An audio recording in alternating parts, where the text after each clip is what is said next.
Uncontrolled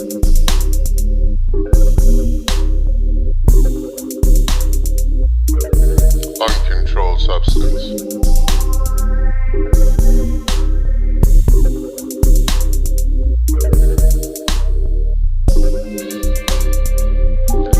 Uncontrolled substance. Welcome to Uncontrolled Substance with your host, Dr. Cosette Lyons-Jones.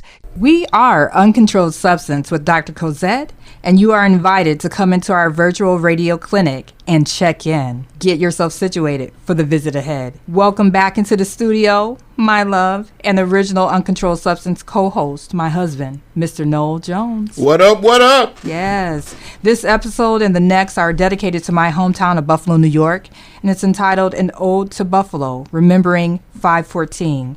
It takes a look at the Buffalo market shooting incident that took the lives of 10 beautiful souls and assaulted the hearts of the Buffalo community and the nation.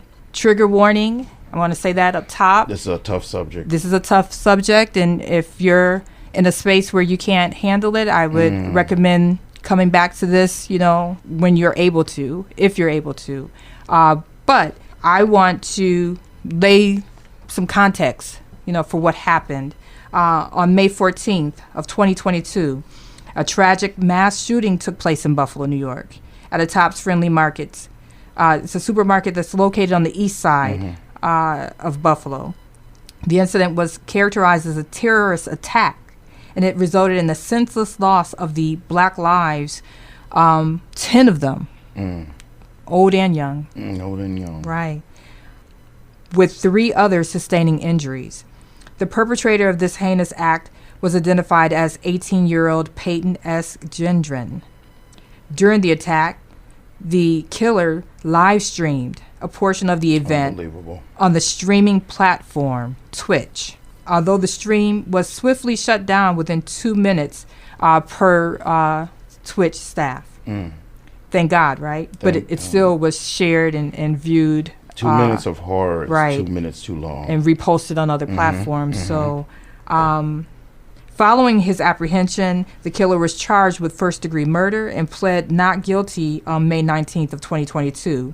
In November of that year, he pled guilty to all state charges, which encompassed murder, domestic terrorism, and hate crimes related to the shooting. On February 15th of 2023, the killer received a sentence of 11 consecutive life terms without the possibility of parole. Yeah, he should have, right? I'm surprised he didn't get the death sentence. Are you really? Something like this.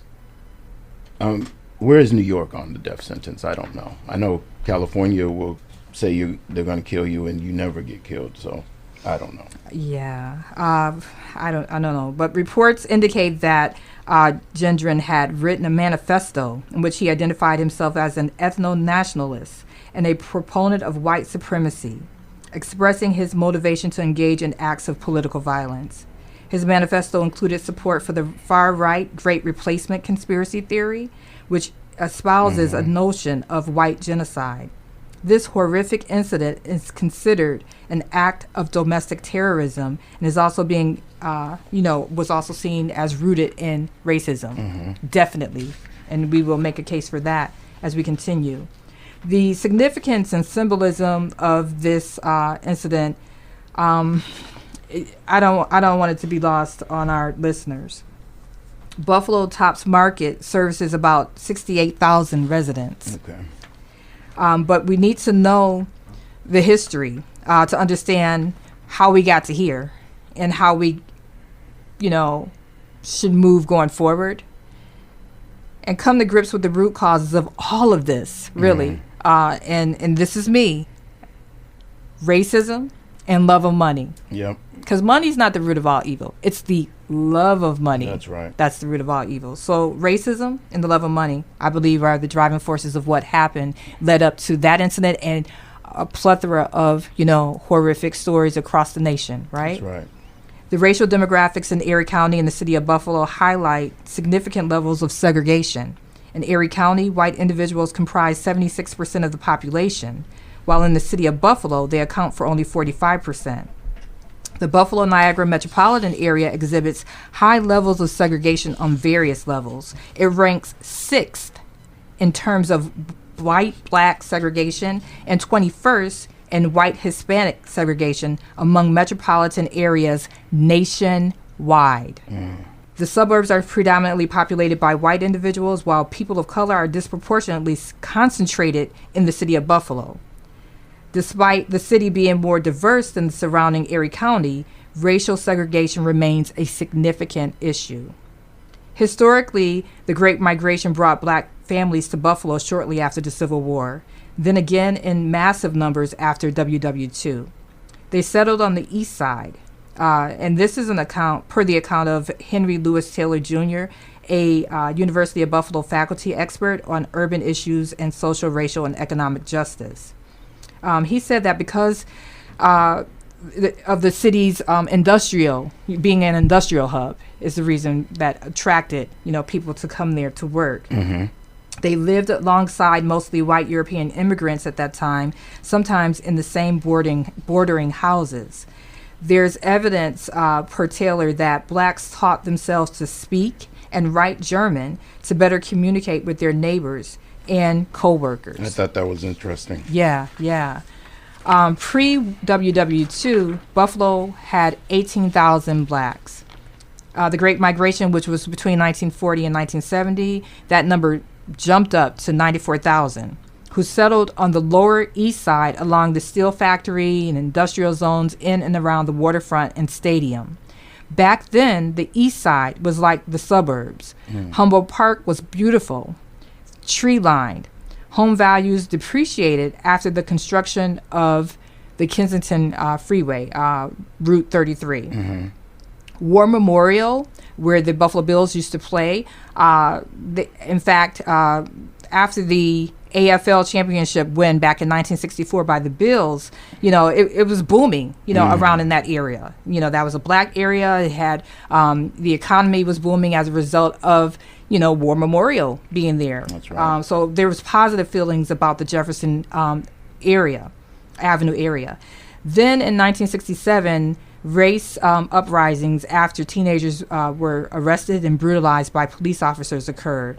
And the leaders afterwards decided to move the football stadium because whites were afraid to go there if it was going to, be in that black community. So they moved it out to Orchard Park, and businesses subsequently left with it. Left the Jefferson and area, and you had black businesses and residents struggling from that point forward. So that's to give the context where we are. So you fast forward to May 14th. The mass shooting of the Jefferson 10 in the Tops Market on the east side of Buffalo hits so many topics of national concern, including the public health crises of racism and gun violence, mental health, food apartheid, income and wealth inequality, the complicity of social media, redlining, and so much more. That's right. But before we get into these public health issues, we want to honor the memories of the members of the Jefferson 10 who were fatally killed on May 14th in Tops Market on Jefferson Avenue. We will read the names of the victims. This came from an ABC News article. Roberta A. Drury, 32. She originally hailed from Cicero, New York, located approximately 150 miles east of Buffalo. In 2010, she relocated to the city following her eldest brother, Christopher Drury's leukemia diagnosis and subsequent bone marrow transplant. Roberta actively assisted her brother in managing his restaurant, the Dalmatia, and also provided care for his family, as confirmed by Amanda Drury. Unfortunately, tragedy struck as Roberta was fatally shot while running an errand to collect groceries for Christopher, as shared by her grieving family. Andre McNeil, 53. Andre McNeil, according to his family, was at Tops purchasing supplies for his young son's birthday celebration when he was tragically shot during the rampage. Deja Brown, McNeil's daughter, emotionally shared a victim impact statement during the killer's sentencing hearing in February, revealing the heartbreaking truth. Quote, "He went to that store to pick up a cake for my little brother because May 14th was my little brother's birthday, and he turned 3 years